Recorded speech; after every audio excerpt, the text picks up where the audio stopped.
నమస్తే, welcome to our channel. నేను మీ ప్రియాంకర. Jubilee hills ఉప ఎన్నికకి ఏపీలో రాజకీయాలకి ముడిపెడుతున్నారు కొంతమంది.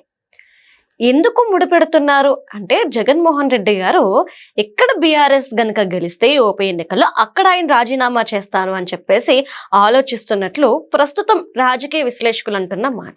మరి ఇందులో వాస్తవం ఎంత అనేది తెలుసుకుందాం. దీని గురించి మనతో మాట్లాడడానికి సీనియర్ జర్నలిస్ట్ సిఎస్ రావు గారు ఉన్నారు. ఆయన్ని అడిగి తెలుసుకుందాం. నమస్కారం సార్.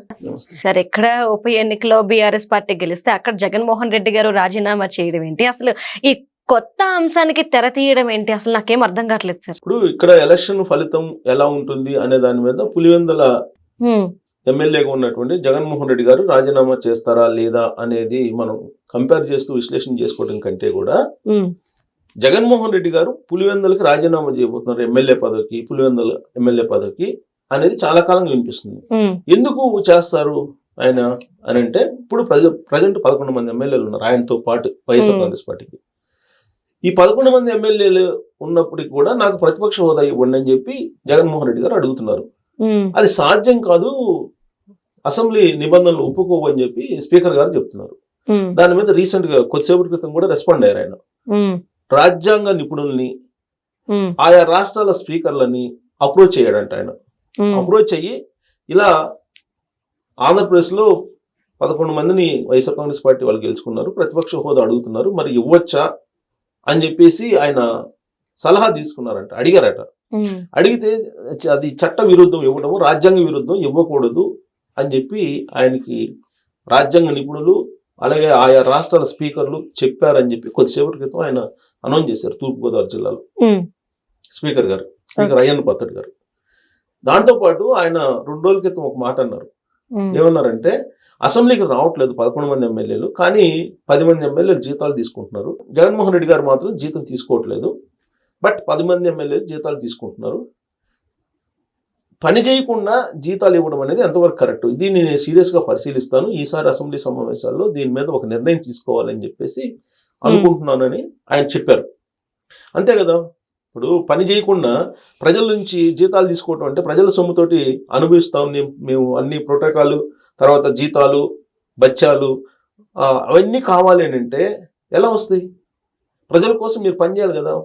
అసెంబ్లీ జరిగేదే తక్కువ రోజుల్లో, అసెంబ్లీ జరిగేదే దాదాపుగా ఒక 100 రోజులు తక్కువే జరుగుతాయి. 100 రోజులు కూడా జరగవు, 50 రోజులు 60 రోజులు జరుగుతుంటాయి. అది కూడా రాకుండా నాకు నెల జీతం కావాలి 1,50,000 అంటే ఎక్కడి నుంచి తీసుకొచ్చిస్తారు ప్రజలు? 1,50,000 2 లక్షలు ఎంత అయితే అంత జీతాలు బత్యాలు కలుపుకొని. సో అవన్నీ ప్రజల మీద భారమే కదా. సో ఎందుకు ఇవ్వాలి వీళ్ళకి? పని చేయకుండా డబ్బులు ఎందుకు ఇవ్వాలి? దాని మీద పరిశీలించి ఒక నిర్ణయం తీసుకోవాలని చెప్పి అసెంబ్లీ సెక్రటరీకి ఒక ప్రపోజల్ తయారు చేయమని చెప్పానని చెప్పి ఆయన అనౌన్స్మెంట్ చేశారు ఒక 2 days బ్యాక్. సో కాబట్టి వీళ్ళ వ్యవహారాన్ని పరిశీలిస్తున్నారు ఆయన. దాంతోపాటు వరుసగా 3 సమావేశాలకు హాజరు కాకపోతే అనర్హత వేటు వేసేటువంటి ఒక నిబంధన ఉందని కూడా ఆయన అంతకుముందు ప్రస్తుతించారు. బహుశా అది ఇంప్లిమెంట్ అవుతుందా? సరే, కారణాలు ఏదైనా సరే అనర్హత వేటుకి దగ్గరలో ఉన్నారు వీళ్ళు, లేదంటే జీతాలు ఇవ్వడానికి లేదంటే జీతాలు తీసుకోవడానికి అర్హులు కాదు అనేది కూడా ప్రపోజల్స్ లో ఉంది.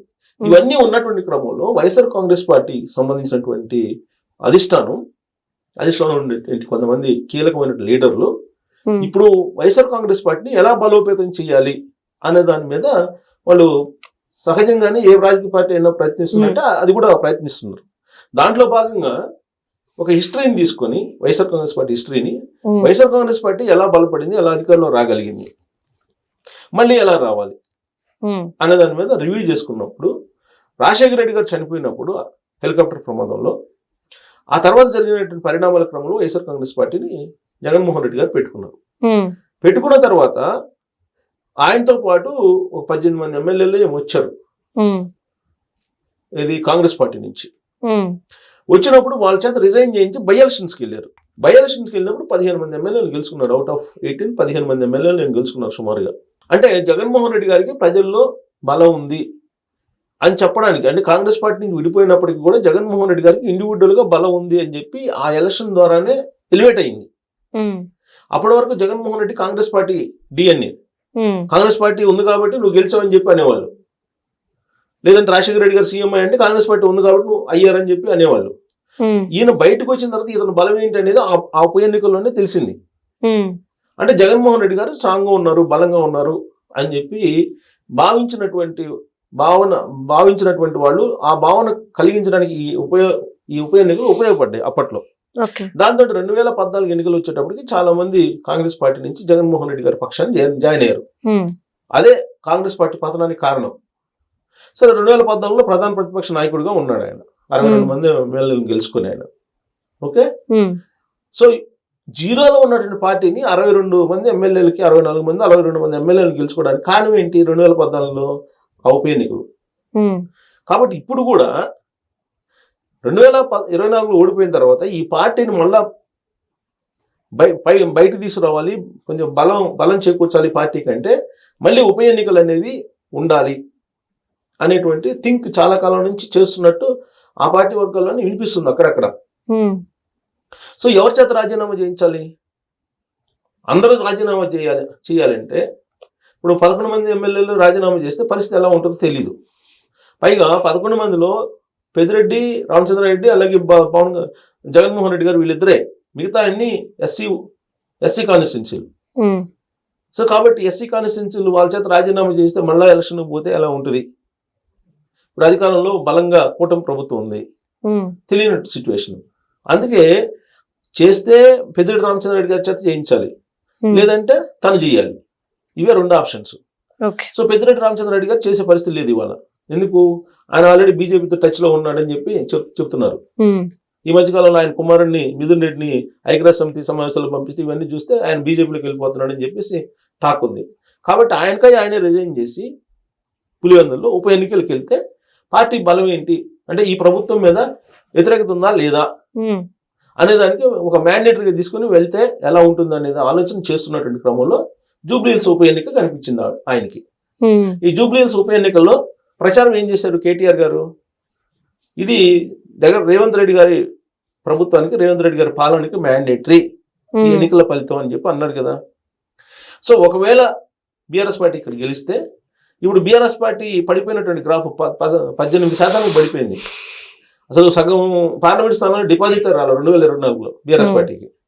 సో ఇక్కడ కనుక గెలిస్తే బీఆర్ఎస్ పార్టీ జూబ్లీహిల్స్లో ఉప ఎన్నికల్లో దీన్ని బేస్ చేసుకుని బీఆర్ఎస్ పార్టీ బలంగా ఉంది, ప్రభుత్వం వ్యతిరేకం బాగుంది, వ్యతిరేకత ప్రజల్లో ఎక్కువగా ఉంది అని ఒక ప్రూవ్ చేసుకుని ప్రజల్లోకి వెళ్ళడానికి దీన్ని ఉపయోగించుకోవాలని చెప్పి బీఆర్ఎస్ పార్టీ అనుకుంటుంది. సేమ్ ఇది కనుక వర్కౌట్ అయితే అక్కడ కూడా వర్కౌట్ చేసుకుని వెళ్ళాలి అనేది జగన్మోహన్ రెడ్డి గారి ప్లాన్ అని చెప్పి అంటున్నారు. కానీ ఇక్కడ పరిస్థితి డిఫరెంట్ గా ఉంది. మరి అది ఓడిపోతే పరిస్థితి ఏంటి? సో ఓడిపోతే అక్కడ జగన్మోహన్ రెడ్డి గారు కూడా కామ్గా ఉంటారు. ఒకవేళ ఇక్కడ గెలిచి బీఆర్ఎస్ పార్టీ కనుక ముందుకు వెళ్ళేటువంటి పరిస్థితి, బాగా ఈ ఎన్నికల ఫలితాలను కనుక అనుకూలంగా వస్తే తీసుకెళ్లి ప్రజల్లోకి బలం చేకూర్చేటువంటి రోజులు, అంటే అలాంటి పరిస్థితి వస్తే మాత్రం జగన్మోహన్ రెడ్డి గారు ఆయన పులివెందుల్లో రిజైన్ చేసేసి ఉప ఎన్నికకి వెళ్ళి ఇది ప్రభుత్వానికి మ్యాండేటరీ అని చెప్పి వెళ్ళడానికి అవకాశం ఉంది అని చెప్పి కొంతమంది అంటుంటే, అంత సాహసం చేస్తాడా జగన్మోహన్ రెడ్డి గారు అనేది కూడా ఉంది. ఎందుకు? ఈ మధ్యకాలంలో జరిగినటువంటి జడ్పీటీసీ ఎన్నికల్లో ఒంటిమిట్లోనూ పులివెందుల్లో డిపాజిట్లు కూడా రాలి వైఎస్ఆర్ కాంగ్రెస్ పార్టీకి. సో కాబట్టి అంత ధైర్యం చేసి వెళ్తారా జగన్మోహన్ రెడ్డి గారు అనేది కూడా సెకండ్ వర్షన్ ఉంది. అంటే పరిస్థితులకు అనుగుణంగా వ్యవహరిస్తారు. కాకపోతే జూబ్లీహిల్స్లో గెలిచినా ఓడినా బీఆర్ఎస్ పార్టీ, జగన్మోహన్ రెడ్డి గారు పులివెందులు అంత సాహసం చేస్తారని చెప్పి నేనైతే అనుకోను. ఎందుకంటే ఒంటిమిట్ట తర్వాత పులివెందుల జడ్పీటీసీ ఎన్నికల ఫలితాలు చూసిన తర్వాత అంత సాహసం చేస్తారని నేనైతే అనుకోను. Right, thank you so much sir.